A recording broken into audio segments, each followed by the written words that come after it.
বিসমিল্লাহির রহমানির রহিম। আসসালামু আলাইকুম রহমতুল্লাহি ওয়া বারাকাতুহু। প্রিয় শিক্ষার্থীবৃন্দরা, তোমরা কেমন আছো? আল্লাহর রহমতে তোমরা ভালোই আছো, আমিও ভালো আছি। এই বলে এই সুদীর্ঘ স্কুল বন্ধ থাকার কারণে এই অনলাইনে ক্লাসের জন্য আমি তোমাদের মাঝে আবার উপস্থিত হয়েছি।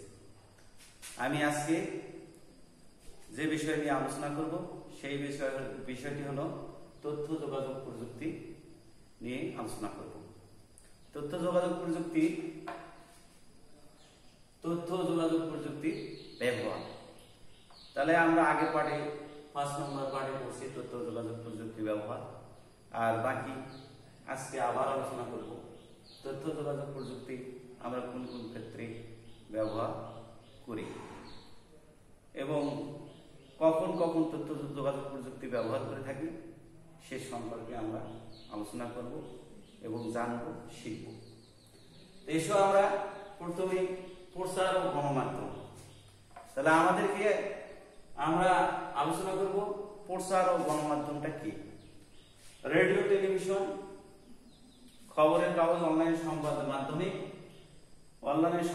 মাধ্যমে আমরা বলি প্রচার গণমাধ্যম। তাহলে রেডিও, টেলিভিশন এবং যে সংবাদটা প্রচার করা হয় তাকে বলা হয় গণমাধ্যম। যে কোনো প্রান্তের যে কোনো মুহূর্তে আমরা এখন বর্তমান তথ্য যোগাযোগ প্রযুক্তির মাধ্যমে যে কোনো মুহূর্তে আমরা এই খবরগুলো মুহূর্তের মধ্যে পেয়ে যাই। যেমন দেশের যে কোনো ঘটনা, ভালো মন্দ যা কোনো ঘটনা আছে সবগুলো আমরা প্রচার মাধ্যমে শুনতে পারি। দ্বিতীয়তে আমরা আলোচনা করব প্রকাশনা কি। আমাদের দেশে স্কুল কলেজের ছেলেমেয়েদের সরকারের থেকে প্রতি বছর সরকার ছেলেমেয়েদের হাতে 35 কোটি নতুন বই হাতে তুলে দেওয়া হয়। সেটা সরকারের মাধ্যমে বাচ্চাদের হাতে তুলে দেওয়া হয়। সেটা একমাত্র এই কাজটি সম্ভব হয়েছে তথ্য যোগাযোগ প্রযুক্তির মাধ্যমে। কারণ এই 35,000 কোটি বই নিখুঁতভাবে এবং সাজিয়ে গুজিয়ে অ্যানিমেশনের মাধ্যমে এবং খুব সুন্দরভাবে সেটা প্রকাশনার মাধ্যমে আমরা দিতে পারি এবং বছরে সেই নতুন বাচ্চাদের হাতে এই বইটি তুলে দিতে পারি। এগুলো সবই সম্ভব হয়েছে তথ্য যোগাযোগ প্রযুক্তির মাধ্যমে। এখন দেখো শিল্প সংস্কৃতি। আমাদের শিল্প সংস্কৃতির মধ্যে তথ্য যোগাযোগ প্রযুক্তিটা কিভাবে আমরা ব্যবহার করি আমরা কিন্তু কল্পনা করতে পারি না যে তথ্য যোগাযোগ প্রযুক্তি শিল্প সংস্কৃতির মাধ্যমে ব্যবহার হয়। আগে একটি কার্টুন ছবি যদি আমরা তৈরি করতাম তাহলে 26টি ছবি মিলে একটি কার্টুন ছবি তৈরি করা হতো। কিন্তু বর্তমানে শিল্প শাখা আছে আইসিটি ব্যাপক প্রচলনের কারণে আইসিটি ব্যবহার করে আমরা এই ছবিগুলো নিমিষের মধ্যে আমরা তৈরি করতে পারি। এর সম্ভব হয়েছে শুধু তথ্য যোগাযোগ প্রযুক্তির কারণে। এমনকি আমরা এই ছবিটি অ্যানিমেশন দেওয়ার পর অনুভব করা যায় এবং যে বাস্তব ছবির মতন বোঝা যায়। তাই আমরা বুঝি এই এত কিছু উন্নতি হয়েছে তথ্য যোগাযোগ প্রযুক্তির কারণে। প্রিয় শিক্ষার্থী বন্ধুরা, তোমরা আরেকটি জিনিস নিয়ে আমরা বিস্তারিত আলোচনা করব। সেটি হলো আগেও আমি আলোচনা করছি, আজকে বিস্তারিত তোমাদের মধ্যে আলোচনা করব বিনোদন। তাহলে বিনোদনটা কি সে সম্পর্কে আমরা আলোচনা করব। এদেশে বিনোদনটা কার মাধ্যমে আমরা দেখি। আগে একমাত্র বিনোদন দেখতাম সিনেমার হলে এবং কোনো জায়গায় অনুষ্ঠান হলে সেখানে আমরা বিনোদন দেখতাম। নাটক, গান, ছবি, নানান কিছু আমরা উপভোগ করতাম।